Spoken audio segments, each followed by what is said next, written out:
الحمد للہ رب العالمین والعاقبۃ للمتقین والصلاة والسلام علی سید الاولین والآخرین وآلہ الطیبین الطاہرین وصحبہ الاکرمین اجمعین اما بعد قال اللہ تبارک وتعالی فی القرآن المجید والفرقان الحمید فاعوذ باللہ من الشیطان الرجیم بسم اللہ الرحمن الرحیم قل لا اسألكم عليه اجرا الا المودة في القربى صدق الله مولانا العظيم وبلغنا رسوله الامين الكريم ونحن على ذلك لمن الشاهدين والشاكرين والحمد لله رب العالمين.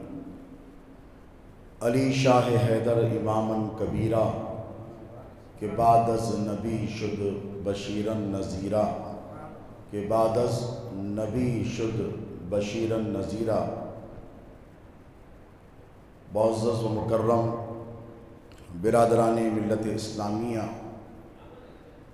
آپ کو اور ہم کو اس حقیقت سے واقف ہونا بہت زیادہ ضروری ہے کہ آج سے کم و بیش 1476 سال پہلے مکے کی سرزمین پر ایک ایسی باوقار باعظمت شخصیت نے جنم لیا جن کی ولادت مطہرہ اور طاہرہ سے، جن کے دنیا میں تشریف لانے کے بعد سے آج تک ان کے علمی اور روحانی فیوز و برکات کا سلسلہ جاری ہے اور صبح قیامت تک انشاءاللہ اللہ کے فضل و کرم سے جاری اور ساری رہے گا. ہمارے اور آپ کے آقا و مولا علیہ السلام کی بعثت مبارک یعنی اعلان نبوت سے ایک روایت کے مطابق 7 سال قبل، ایک روایت کے مطابق 10 سال قبل حضرت سیدنا مولا علی علیہ السلام کی ولادت طیبہ خانہ کعبہ کے اندر ہوئی. ولادت یعنی پیدائش سے لے کر وصال تک مولا علی مشکل کشا کا تعلق اللہ رب تبارک و تعالیٰ کے گھر سے تھا. کسی شاعر نے کہا تھا کہ کسے را میسر نشد ای سعادت بکعبہ ولادت بمسجد شہادت، کہ دنیا میں ایسی سعادت کس کو نصیب ہے، اگر ہے تو لا کر بتاؤ کہ علی وہ ہیں جو کعبے کے اندر پیدا ہوئے یعنی اللہ کے گھر میں پیدا ہوئے، اور ان کی شہادت بھی اللہ رب تبارک و تعالیٰ نے اپنے ہی گھر میں مقسوم فرمائی تھی. لہٰذا مولا علی مشکل کشا پیدا بھی کعبے میں ہوئے ہیں اور شہید بھی اللہ ہی کے گھر میں. تو اس سے یہ پتہ چلتا ہے کہ مولا علی مشکل کشا علیہ السلام کو اللہ کے گھر سے کس قدر محبت تھی، اللہ کے گھر سے کتنی انسیت تھی. اور اللہ نے بھی یہ ظاہر فرما دیا کہ علی وہ ہیں کہ اس کو جس قدر تعلق مجھ سے اور میرے گھر سے ہے، کائنات میں میرے نبی کے بعد کسی کا اتنا گہرا تعلق میرے گھر سے نہیں ہے. یہ ایک شرف تھا، یہ ایک فضیلت تھی. مولا علی مشکل کشا شیر خدا اپنے محاسن، اپنے کمالات، اپنی علمیت، اپنی ہیبت، اپنی شجاعت، اپنی معرفت، کسی بھی زاویے سے اگر آپ دیکھیں تو ممتاز نظر آتے ہیں. نسب کے اعتبار سے، حالانکہ اسلام میں نسب پر فخر کرنے کو نہیں کہا گیا ہے، لیکن کائنات میں ایک ایسا نسب ہے جس کے متعلق یعنی ایک ایسا لینیج، فیملی لینیج جس کو کہا جا سکتا ہے، جس کے بارے میں اللہ کے رسول علیہ السلام نے خود ارشاد فرمایا ہے کہ قیامت کے روز تمام انسانوں کے نسب یعنی خاندانی جو سلسلے ہوں گے وہ ختم ہو جائیں گے، الا نسبی و نسبی، سوائے میرے خاندان کے. یہ حضور کا ارشاد مبارک ہے. کیوں؟ اللہ تبارک و تعالیٰ نے اپنے محبوب کو سب سے منفرد رکھا، اور لہٰذا روایتوں میں آتا ہے کہ مولا علی مشکل کشا کے ذریعے اللہ رب تبارک و تعالیٰ نے اپنے نبی کے نسب کو چلایا ہے اپنے خاندان. تو اس اعتبار سے اگر آپ دیکھیں کسی بھی انسان کی شخصیت کو پرکھنے جانچنے کے لیے، اس کو انالائز کرنے کے لیے انسان اس کی خصوصیات کو سامنے رکھتا ہے. کوئی ناقد ہو، کوئی اسکالر ہو، کوئی تاریخ داں ہسٹورین ہو، تو اس کے کمالات کو اپنے سامنے رکھ کر طے کرتا ہے، اس نتیجے پر پہنچتا ہے کہ تمام زاویوں سے اس کو چیک کیا جاتا ہے. یہ انسانی کوئی بھی فیلڈ لے لیں، کنسٹرکشن کی، ٹیکنالوجی کی، سائنس کی، کوئی بھی فیلڈ لے لیں، اس کی اچھائیاں تلاش کی جاتی ہیں اور تمام خصوصیات اور کمالات کو جمع کر کر ایک نتیجے پر پہنچا جاتا ہے. جیسا بلڈنگ کا اسٹرکچر لے لیں تو اس کا فاؤنڈیشن دیکھا جاتا ہے، اس کا اسٹرکچر دیکھا جاتا ہے، اس کی اسٹرینتھ دیکھی جاتی ہے، تب جا کے طے کیا جاتا ہے کہ یہ عمارت مضبوط ہے، یہ دیر بار رہے گی، یہ بہت سالوں تک ٹکے گی. سب چیزیں اچھی ہونی چاہیے. فاؤنڈیشن خراب ہو، صرف دیواریں اٹھا دی گئیں تو وہ دیواریں گر جائیں گی. فاؤنڈیشن اگر ویک ہو، فاؤنڈیشن اچھا ہو، دیواریں بھی اچھی ہوں، چھت اگر کمزور ہو تو وہ دیر پا نہیں رہ پائے گا. تو ہر اینگل سے اسے دیکھا جاتا ہے.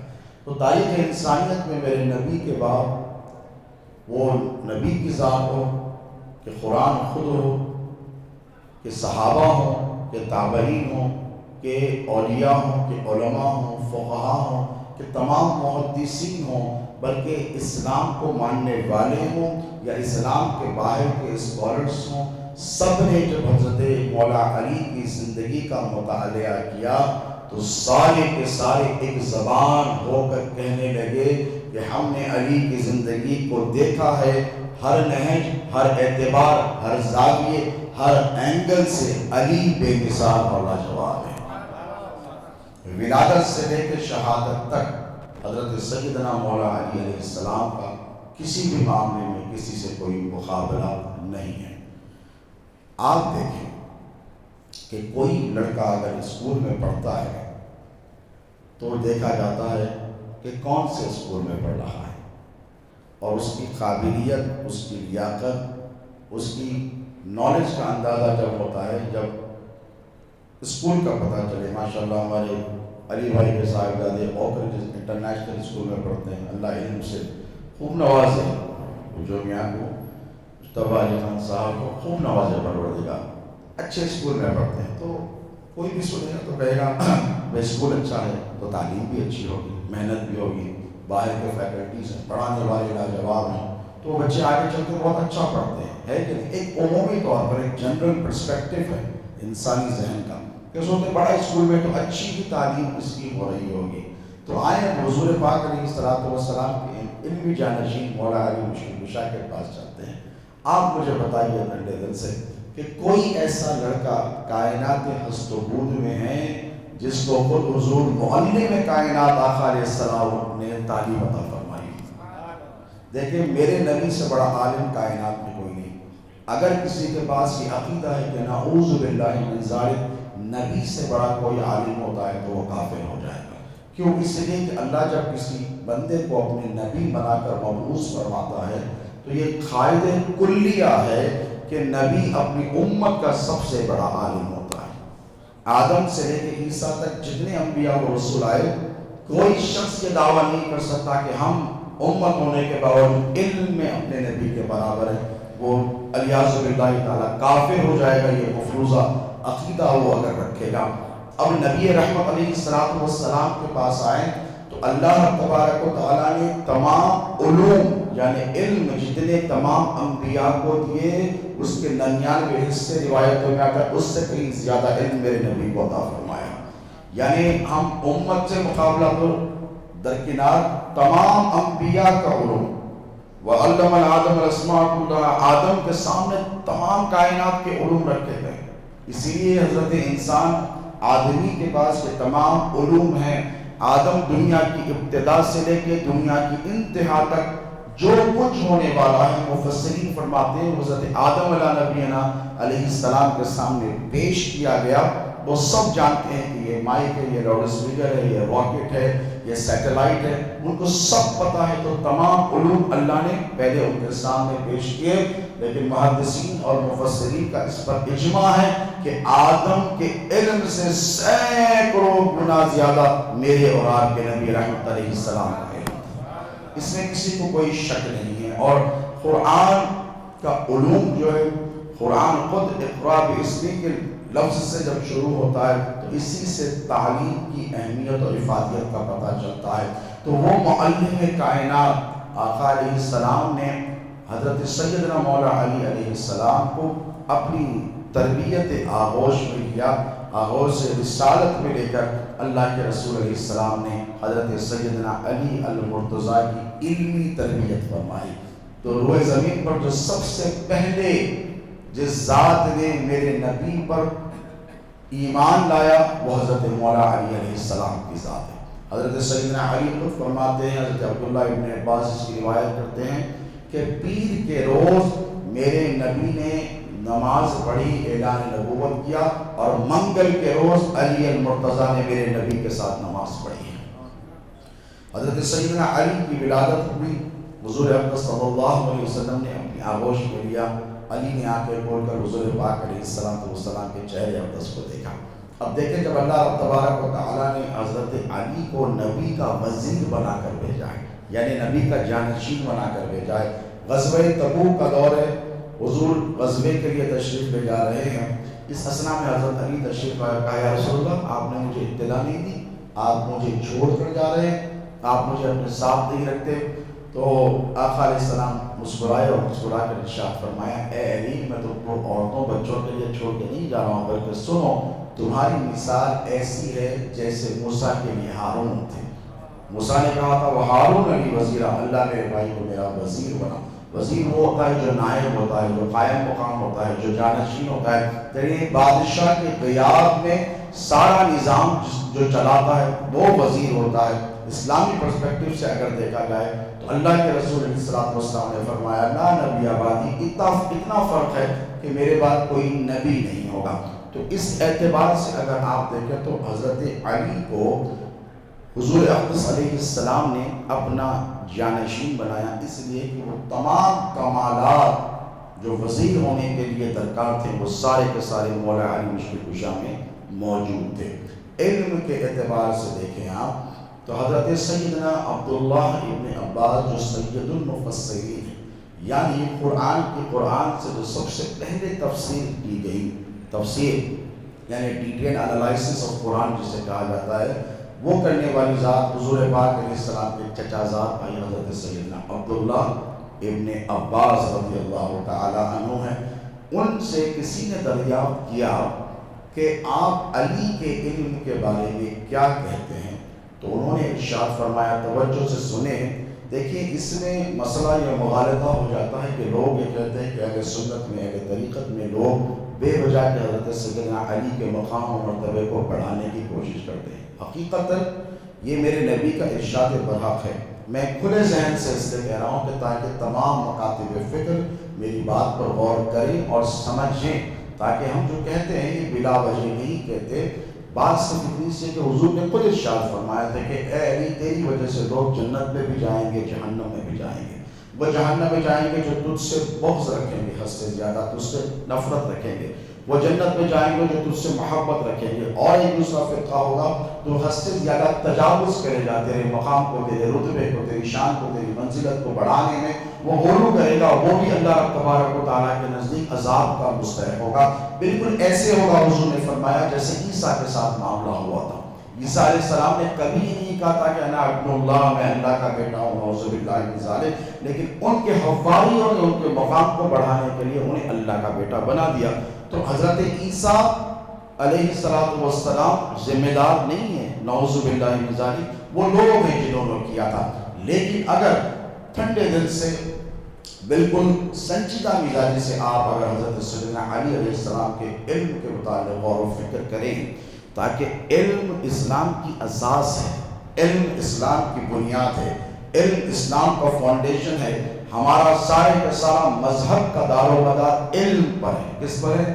علم پر ہے۔ اگر بچہ جوان ہو، اسے طہارت کا علم نہیں تو وہ ناپاک رہے گا، جوانی کے عالم میں اگر غسل کرنے کے طریقے کا اس سے علم نہ ہو تو اس کی نماز نہیں ہوگی، وہ مسجد میں آنے کے قابل نہیں ہوگا۔ یہ بنیادی نقطہ آپ کو بتا رہا ہوں کہ علم دیگر مذاہب میں، دوسرے ریلیجنس میں فالو کرنے کے لیے اتنا ضروری نہیں جتنا اسلام میں ضروری ہے۔ آپ میری بات سمجھ رہے ہیں؟ تو یہ علم کی بنیاد ہے، نماز ہو، روزہ ہو، طہارت ہو، حج کے احکام ہو، زکوٰۃ کے ہو، علم چاہیے، علم چاہیے، علم چاہیے۔ تو یہ جو ذات بابرکت ہے، جو علم کا باب ہے، علم کا دروازہ ہے، حضور نے ارشاد فرمایا انا مدینۃ العلم وعلی بابھا، میں علم کا شہر ہوں تو علی اس کا دروازہ ہے۔ حضرت عبداللہ ابن عباس سے جو سید المفسرین ہے، کسی نے حضرت علی کے علم کی بابت میں پوچھا تو ارشاد فرمایا کہ اللہ کے علم کے سامنے، دیکھیں کتنا خوبصورت موازنہ کیا ہے انالیسس یہ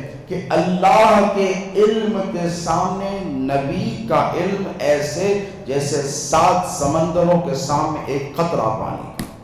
پھر ارشاد فرمایا نبی کے علم کے سامنے، آپ دیکھیں موازنہ حضرت عبداللہ ابن عباس کا، نبی کے علم کے سامنے علی کا علم اتنا، علی کے علم کے بارے میں سوال تھا نا، تو علی کا علم نبی کے علم کے سامنے اتنا جیسے 7 سمندروں کے سامنے ایک قطرہ پانی کا۔ پھر ارشاد فرمایا علی کے علم کے سامنے تمام امت کا علم اتنا جیسے 7 سمندروں کے سامنے ایک قطرہ پانی۔ تو یہ ہے باب العلم مولا علی مشکل کشا کا علم۔ مولا علی مشکل کشا سے جو بہت سے انعام لوگوں میں پایا جاتا ہے، یعنی جب علی کا ذکر کرو تو لوگوں کے چہرے اتر جاتے ہیں، اس کی صاف وجہ یہ ہے کہ حضور نے فرمایا، حدیث ہے، حدیث صحیح ہے کہ آقا علیہ الصلوۃ والسلام نے فرمایا کہ مومن علی سے محبت کرے بغیر نہیں رہ سکتا اور منافق علی سے بغض کرے بغیر نہیں رہ سکتا۔ یہ ایک پیمانہ ہے جو ایمان کا اللہ کے رسول علیہ الصلوۃ والسلام نے امت کو عطا فرمایا ہے۔ اب حضرت سیدنا علی المرتضیٰ رضی اللہ تعالی عنہ سے یہ جو لوگ برگشتہ کرنے کی کوشش کرتے ہیں، دور کرنے کی کوشش کرتے ہیں، اس کی وجوہات ہم کو آپ کو تلاش کرنی بہت زیادہ ضروری ہے۔ دیکھیے علم کا جو باب ہے وہ علی المرتضیٰ کی ذات ہے، اور اسلام میں علم سب سے زیادہ وہ یہ اہمیت کا عامل ہے کہ نہیں؟ اہمیت کا عامل ہے۔ دوسری چیز جو ہے وہ ہے شجاعت۔ کیا ہے؟ شجاعت۔ اور شجاعت میں حضرت سیدنا علی علیہ السلام کا کوئی ثانی نہیں ہے، کوئی ثانی نہیں، کوئی میچ نہیں، کوئی پیرالل نہیں، کوئی ایسی ذات نہیں جو حضرت علی کی شجاعت کے سامنے ٹھہر سکے۔ تو اب علم کے اعتبار سے بھی علی سب سے آگے ہیں، شجاعت کے اعتبار سے بھی علی سب کے آگے ہیں۔ حضرت عبداللہ ابن مسعود جو سید المحدثین ہیں، یعنی جتنے محدثین ہیں ان سب نے حضرت عبداللہ ابن مسعود سے اکتساب علم کیا ہے، تو وہ محدث بنے، جلیل القدر صحابی رسول ہے۔ فقہ ساری کی ساری اسلامک جورسپروڈنس حضرت عبداللہ ابن مسعود کے علم پر ٹکی ہوئی ہے۔ انہوں نے فرمایا کہ میں نے خود نبی سے سنا ہے، تاریخ الاسلام، تاریخ دمشق وغیرہ میں یہ روایت ملتی ہے، وہ کہتے ہیں کہ میں نے خود نبی سے سنا ہے کہ اللہ تبارک و تعالیٰ نے علم و حکمت کے 10 حصے کیے ہیں، اور 10 حصوں میں سے ایک ساری امت کو دیا ہے، اور 9 کے 9 علی مرتضیٰ کو عطا فرمایا۔ یہ حضرت سیدنا علی المرتضیٰ کا علم ہے۔ اور شجاعت کے اعتبار سے اگر آپ دیکھیں، جب پیدا ہوئے ہیں تو اللہ نے تبھی سے ان کو وہ شجاعت عطا فرمائی کہ حضرت فاطمہ بنت اسد حضرت علی کی والدہ قریب جانا چاہتی ہے حضرت علی کہ حضرت علی کسی کو قریب نہیں آنے دیتے، یعنی ہاتھ ایسا مارتے ہیں کہ زخمی ہونے کا خدشہ ہوتا ہے، تو انہوں نے کہا کہ یہ معمولی بچہ نہیں ہے، میں نے اس کا نام اسد رکھا ہے، حیدر رکھا ہے۔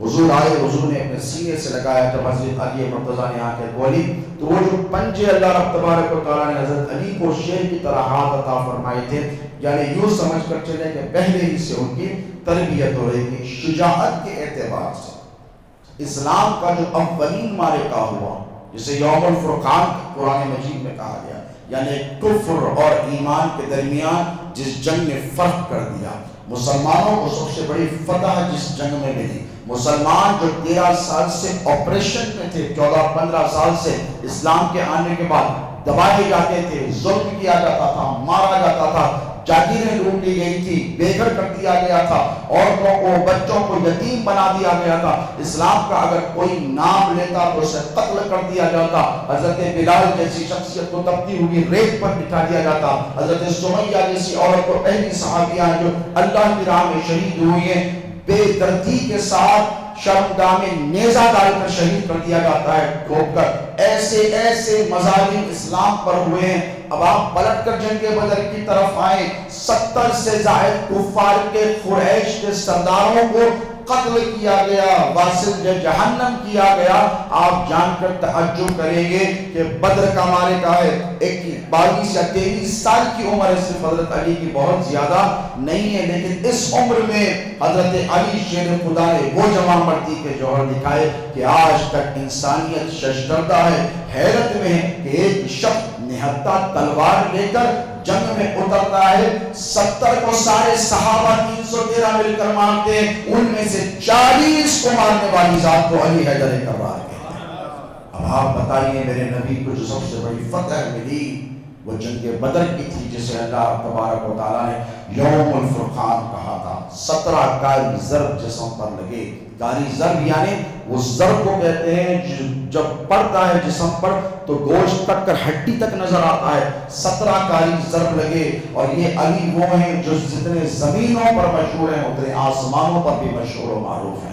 جب جنگ ختم ہوئی تو حضور نے سینے سے لگا لیا اور لگا کر کہا کہ اے علی، آج اللہ نے تیرے ہاتھ میں فتح عطا فرمائی ہے، یہ مسلمانوں کی کامیابی اور کامرانی میرے حیدر کرار علی المرتضیٰ کی مرہون منت ہے۔ حضرت علی کپ کپاتے ہوئے لہجے میں حضور سے عرض کرتے ہیں کہ یا رسول اللہ، میں جب گرتا تھا تو کوئی ایسے سفید لباس کے میرے پاس آتا جس کے جسم سے ایسی خوشبو آتی، میں نے آج تک ایسے خوشبو نہیں سونی ہے، اتنا حسین و جمیل چہرہ رہتا، اور وہ مجھے اٹھاتا اور اٹھا کر کہتا کہ اے علی ابن ابی طالب، اٹھئے اور اللہ اس کے رسول کے لیے جنگ کیجئے، اٹھئے اور اللہ اس کے رسول کے لیے جنگ کیجئے۔ یا رسول اللہ وہ کون تھے؟ تو حضور مسکرا کر ارشاد فرمائے اے علی وہ جبرائیل تھے جن کو اللہ نے تیری خدمت کے لیے بھیجا تھا، تیرے حوصلے بڑھانے کے لیے بھیجا تھا۔ اب دیکھیں، اختصار سے اپنی بات کو اختتام کی طرف لے کر جاؤں کہ آج دنیا میں جو حضرت سیدنا علی علیہ السلام کی محبت کو دلوں سے نکالنے کی کوششیں کی جاتی ہیں، اس کی سب سے اہم وجہ یہ ہے کہ وہ کمالات میں سب سے ممتاز تھے، اپنی شان میں، علم کے اعتبار سے، شجاعت کے اعتبار سے۔ یہ 2 اینگلز کو لے کر چلیں، آپ زیادہ تفصیلات میں نہیں جاؤں گا، بہت زیادہ ممتاز تھے۔ تو یہی وہ حوصلہ تھا جو مسلمانوں کو ایسا حوصلہ عطا فرماتا تھا کہ علم حاصل کرنے کے لیے وہ جب دیکھتے کہ علم کی اساس کیا ہو، علم کی معراج کیا ہو، تو علی المرتضیٰ کی طرف دیکھتے ہیں۔ آج کائنات کے ثبوت میں آپ قرآن مجید کی تلاوت کرتے ہیں کہ نہیں؟ جتنے علماء ہیں، میں ذمہ داری سے کہہ رہا ہوں، جتنے علماء سوئے قیامت تک آتے رہیں گے، چاہے امام بخاری ہو کہ امام مسلم ہو کہ امام ترمذی ہو، امام اعظم ابو حنیفہ ہو کہ امام شافعی ہو کہ امام حنبل ہو کہ امام مالک ہو، یا دیگر مسالک ہو کہ بھی علماء ہوں جو تقلید کو بھی نہیں مانتے، کسی بھی مکتب فکر کے لے لیں، بغیر صرف اور نحو کے قرآن مجید کی ایک آیت نہیں پڑھ سکتے، بغیر صرف اور نحو کے یہ بیٹھے علی ندی ان سے پوچھیں آپ ایک آیت نہیں پڑھ سکتے۔ صرف نحو کیا ہے؟ عربی کی گرامر ہے، عربی کی گرامر ہے۔ حضور مولا علی مشکل کشا متفکر بیٹھے ایک جگہ پر گئے جہاں پر لوگ عربی صحیح نہیں بولتے، قواعد اور گرامر کے اعتبار سے غلطی کرتے ہیں، تو مولا علی متفکر بیٹھے، حضرت سیدنا ابو الاسود رضی اللہ تعالی عنہ وہاں پر آتے ہیں۔ یہ تاریخ اسلام وغیرہ میں امام ذہبی نے بھی لکھا ہے، آ کر کہتے ہیں کہ آپ بڑے متفکر بیٹھے، تو حضرت ابو الاسود کی طرف حضور مولا علی دیکھ کر ارشاد فرماتے ہیں کہ کیا کروں، تمہارے پاس لوگ عربی زبان صحیح نہیں بولتے، یہ قرآن کیسے پڑھیں گے، یہ حدیث کیسے پڑھیں گے، تو اے علی آپ تو باب العلم ہیں، آپ اس کے متعلق کیا کریں گے؟ تو حضرت علی نے فرمایا 3 دن کے بعد مجھ سے آ کر ملنا۔ کیا کہا؟ 3 دن کے بعد مجھ سے آ کر ملنا۔ تو مولا علی مشکل کشا نے ایک کاغذ کے ٹکڑوں کو مرمت فرما کر کہا کہ میں نے عربی کا سارا علم ان صفحات پر رقم کر دیا ہے. یعنی علم نحو، علم صرف اسی کی بنیاد ہے. علم صرف کو ام العلوم کہا گیا ہے تو علم نحو کو علم کا باب کہا گیا ہے. تو جتنے علماء دنیا میں قرآن پڑھتے ہیں، حدیث پڑھتے ہیں، یہ جو گرامر کا جو قاعدہ تھا جس کو انوینٹ کیا، جو موجود ہے، وہ مولا علی باب العلم علی المرتضیٰ کی ذات بابر ہے. تو کتنا بڑا احسان سیدنا علی علیہ السلام کا امت مسلمہ پر ہے. شجاعت کے اعتبار سے علامہ اقبال کے پاس چلے اور پوچھیں وہ کیا کہتے ہیں کہ انہوں نے اسلام کا خلاصہ اور نچوڑ صرف ایک شعر میں پیش کیا ہے، اور انہوں نے کہا کہ اسلام کے دامن میں صرف اس کے سوا کیا ہے؟ ایک سجدہ شبیری، ایک ضرب ید اللہ. وہ کہتے ہیں کہ اسلام کے دامن میں صرف دو چیزیں ہیں، اور وہ کیا ہے؟ وہ سجدہ جو جرأت مندی کا، وہ سجدہ جو اللہ کی بارگاہ میں شہادت کے جذبے سے سرشار ہو کر حضرت سیدنا حسین ابن علی نے کیا تھا، اور وہ ضرب ید اللہ جو غزوات میں اور بالخصوص غزوہ احزاب میں، خندق میں علی المرتضیٰ حیدر کرام نے کی تھی، اللہ کی راہ میں جو تلوار چلائی تھی. حضور اکرم صلی اللہ علیہ وسلم کی مشہور حدیث مبارک ہے. آقا نے ارشاد فرمایا کہ جب دیکھا کہ غزوہ خندق میں ہر طرف سے مسلمانوں پر یلغار ہوئی ہے، کوالشن فورسز یونائٹڈ ہو کر اسلام پر حملہ آور ہیں، یہود ہیں، نصارہ ہیں، مشرکین مکہ ہیں، کفار قریش ہیں، سب کے سب نے جب اٹیک کیا، حضور نے جب یہ منظر دیکھا کہ علی المرتضیٰ نے جوان مردی کا مظاہرہ پھر سے کیا، پھر ایسی شجاعت بتائی کہ انسانی عقل اس شجاعت کے سامنے دنگ رہ جاتی ہے. ذوالفقار حیدری کے وہ جوہر دکھائے تو آقا علیہ الصلوۃ والسلام نے فرمایا، مشہور حدیث ہے، توجہ سے سنیں، حضور نے ارشاد فرمایا میری امت کے تمام اعمال ایک طرف، حضور نے فرمایا میری امت کے تمام اعمال قیامت تک آنے والی امت کے اعمال ایک طرف، اور میرے علی کی غزوہ احزاب میں ایک تلوار کی ضرب ایک طرف، یعنی جو اللہ تبارک و تعالیٰ کی راہ میں انہوں نے چلائی تھی. دوستو، حضرت سیدنا علی علیہ السلام سے برگشتہ کرنے کی سازشیں بنو امیہ کے دور میں شروع ہوئی ہیں. کیوں؟ اس لیے کہ مسلمانوں کے دلوں سے علم کا جذبہ نکال دیا جائے، کیونکہ اگر باب العلم سے بغض رکھے گا تو وہ علم حاصل نہیں کر سکے گا. علی مع القرآن، حضور نے فرمایا والقرآن مع علی، علی قرآن کے ساتھ ہے، قرآن علی کے ساتھ ہے. یہ دونوں اس وقت تک جدا نہیں ہوں گے تب تک کہ مجھ سے آ کر حوض پر نہیں ملتے تھے. صحابہ کرام کا اتفاق اس مسئلے پر ہے کہ وہ خود کہتے ہیں کہ قرآن کے ظاہری علوم اور قرآن کے باطنی علوم یہ دونوں اگر کوئی جانتے تھے تو حضرت سیدنا علی جانتے تھے. حضرت سیدنا عمر رضی اللہ تعالیٰ امیر المؤمنین ہیں، خلیفۃ رسول اللہ ہیں، وہ خود کہتے ہیں کہ میں ایسے حالات سے اللہ کی پناہ مانگتا ہوں، ایسی مشکل سے اللہ کی پناہ مانگتا ہوں جس مشکل کے حل کرنے کے لیے ابو الحسن علی ابن ابی طالب میرے ساتھ نہ ہو. لولا علی لہلک النعمان، عمر ارشاد فرمایا کہ اگر علی نہ ہوتے تو عمر ہلاک ہو جاتا. یہ علمی معرکہ ہے. تو دوستو، بات صرف اتنی سی ہے کہ نوجوانوں میں اگر آپ حضرت سیدنا علی المرتضیٰ کرم اللہ وجہ علیہ السلام کی محبت کے جذبے کو سرشار کریں گے تو صبح قیامت تک کوئی ہماری مسلم قوم کا مقابلہ نہیں کر سکے گا. میں ذمہ داری سے آپ کو یہ بات کہہ رہا ہوں کہ یہ بنو امیہ کی سازش تھی کہ مسلمانوں کے دلوں سے، قلوب سے حضرت علی المرتضیٰ کی محبت کو نکال دیا جائے. اس کا فائدہ یہ ہوگا کہ یہ قوم علم سے دور ہو جائے گی ان کے نزدیک، اور یہ نقصان ہمارا تھا. دوسری وجہ یہ کہ ان کی محبت، ان کی عقیدت، ان کے اسوے سے نوجوانوں نے ملت اسلامیہ کو دور کر دیا جائے، اسی لیے کہ وہ نہیں چاہتے تھے کہ نوجوانوں نے ملت اسلامیہ میں بھی حضرت سیدنا علی جیسی شجاعت پیدا ہو، کمزور کرنے کے لیے. علامہ اقبال نے کہا تھا کہ یہ فاقہ کش جو موت سے ڈرتا نہیں، ذرا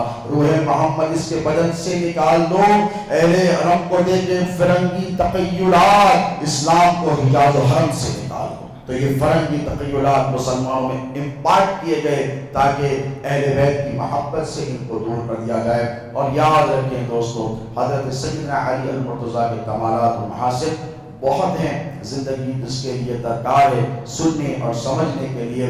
بس ایک بات میں آپ حضرات کی خدمت میں عرض کروں کہ حضرت علی علم کے اعتبار سے ممتاز ہیں, حضرت علی سخاوت کے اعتبار سے ممتاز ہیں, حضرت علی شجاعت کے اعتبار سے ممتاز ہیں. ہر اینگل سے آپ دیکھیں تو ایک کامل اکمل مکمل ذات مسلمانوں کو حضرت سیدنا علی المرتضیٰ کی شخصیت میں نظر آئے گی. وقت کا یہ تقاضا ہے کہ ہم اپنی نوجوان نسلوں کو حضرت مولا علی مشکل کشا کے متعلق بتائیں, اس ذات کے بارے میں بتائیں جن پر صحابہ کا اجماع ہے کہ جن کے لیے قرآن میں اللہ نے 300 آیتوں کو نازل فرمایا. کتنی؟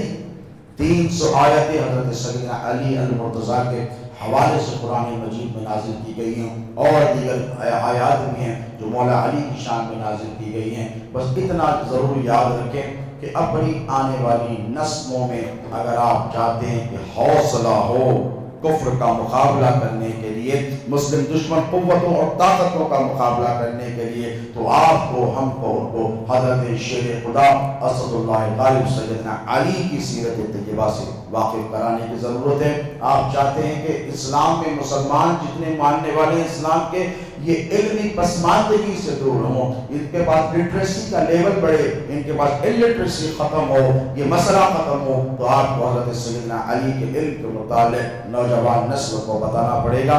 اللہ سے دعا ہے کہ مولا کریم آقا سادہ بندہ نوازا پروردگارہ کہنے سننے سے زیادہ ہم سب کو عمل کی توفیق عطا فرما.